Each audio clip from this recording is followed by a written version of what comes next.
Sa bawat balita, walang paligoy-ligoy. Sa bawat issue, diretso sa punto. Walang atrasan, ihahatid ng katotohanan, walang preno naman sa harapan. Mula sa pulso ng mga balita hanggang sa pinakamainit na usapin, sama-sama tayong umabante. Magandang gabi, Pilipinas. Sa Frontline. Tonight, ika-4 na impeachment trial sumentro sa issue ng umano'y hitman ni VP Sara Duterte. NBI Director Melvin Matibag pinasisipot sa impeachment court sa araw ng Lunes, July 20.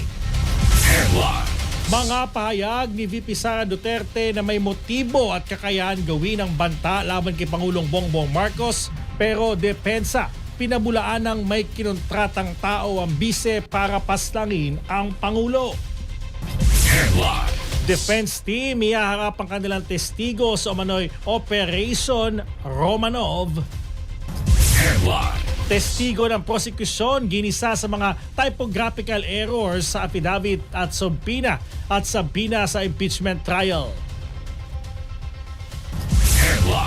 Attorney Zulaika Lopez required humarap sa impeachment court bukas ng Martes ayon sa tagapagsalita ng impeachment court.